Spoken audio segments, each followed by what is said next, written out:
Assalamualaikum warahmatullahi wabarakatuh. Kembali lagi di channel Marsha Subiakto.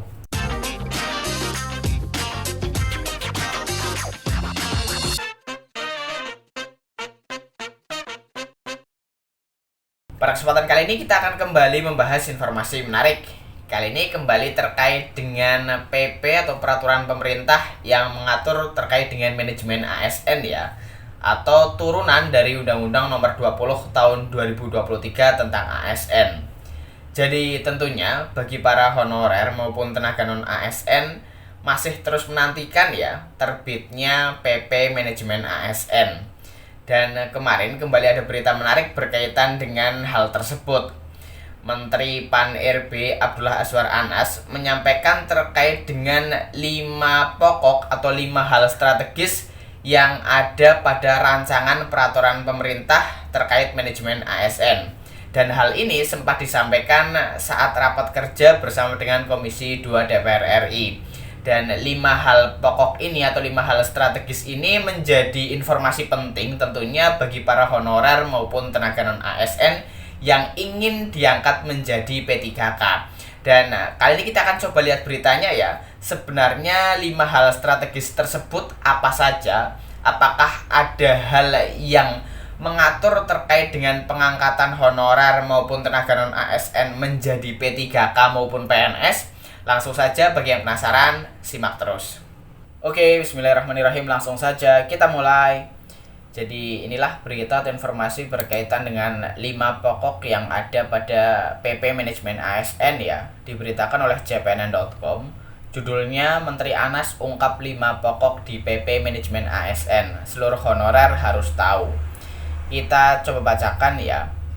Menteri Pendayagunaan Aparatur Negara dan Reformasi Birokrasi Abdullah Azwar Anas menghadiri rapat kerja Komisi 2 DPR RI Rabu 17 Januari 2024. Antara lain membahas penuntasan rancangan PP Manajemen ASN. Dibahas juga masalah penataan tenaga non ASN berkaitan dengan pengangkatan honorer jadi P3K. Menteri Anas menjelaskan beberapa aspek yang akan diangkat di RPP Manajemen ASN, diantaranya terkait digitalisasi manajemen ASN, pengembangan karir ASN yang lebih fleksibel dan adaptif terhadap tantangan zaman, reformulasi sistem penggajian, evaluasi kinerja ASN yang lebih efektif, simplifikasi jabatan hingga fleksibilitas sistem rekrutmen. Pemerintah bergerak cepat dalam penyelesaian RPP Manajemen ASN. Semoga dalam waktu tidak lama lagi bisa selesai. Maksimal memang harus sudah terbit akhir April 2024. Tetapi semua berupaya agar sebelum tenggat tersebut RPP ini sudah ditandatangani, ujar Menteri Anas di sela-sela rapat kerja dengan Komisi 2 DPR RI di Senayan Rabu 17 Januari 2024. Menteri Anas menjelaskan pengajuan izin prakarsa kepada Presiden Jokowi terkait RPP ini telah dikirim pada 29 Desember 2023. Total pasal yang diajukan untuk izin prakarsa sejumlah 327 pasal. Muara dari regulasi ini adalah untuk memastikan organisasi birokrasi kita dengan ASN sebagai penggeraknya bisa bekerja lincah, agil, adaptif, dan berani mendobrak rutinitas.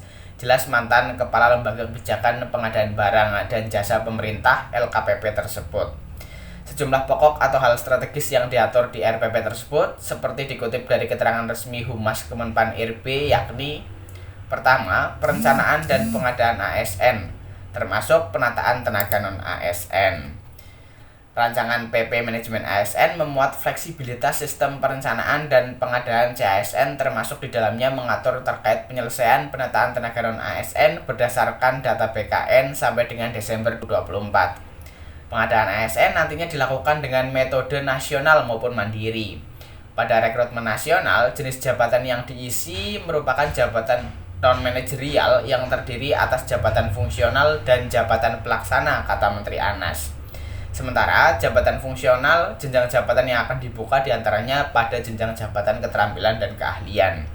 Rekrutmen mandiri dilaksanakan untuk memenuhi jenis jabatan diantaranya jabatan fungsional dan jabatan pelaksana. Dan pada jabatan yang khusus membutuhkan keahlian tertentu seperti dokter spesialis, programmer, serta peneliti. Mekanisme rekrutmen yang dapat digunakan untuk memenuhi kebutuhan dimaksud diantaranya melalui kerjasama dengan perguruan tinggi terbaik di Indonesia atau dunia, organisasi diaspora, sekolah kedinasan, ataupun dengan melakukan uji portofolio atau wawancara dan komputer assist test atau CAT. Kedua, simplifikasi jabatan ASN. Jabatan ASN hanya terbagi atas jabatan manajerial dan jabatan non-manajerial.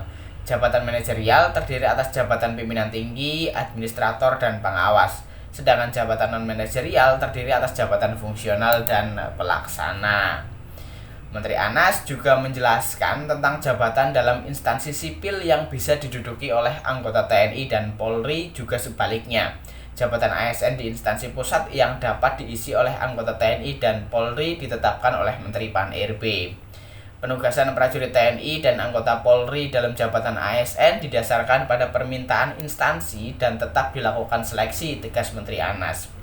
Prajurit TNI dan anggota Polri yang menduduki jabatan ASN tunduk pada ketentuan pengelolaan kinerja pegawai pada instansi pemerintah. Pengisian jabatan ASN oleh prajurit TNI dan anggota Polri paling lama 2 tahun, ungkap Menteri Anas. Ketiga, digitalisasi manajemen ASN. RPP ini akan mendorong perubahan pola pikir dan penerapan platform digital bagi ASN. Platform manajemen ASN ini berlaku secara nasional dan digunakan oleh seluruh instansi. Digitalisasi ini mendorong integrasi dan interoperabilitas layanan manajemen berbasis teknologi digital. Keempat, pengelolaan kinerja ASN. Evaluasi kinerja pegawai dilaksanakan mengacu pada capaian organisasi. Menteri Anas menjelaskan, pengelolaan kinerja menekankan pada dialog kinerja pimpinan dengan pegawai, serta sebagai dasar pengembangan karir dan pemberian penghargaan.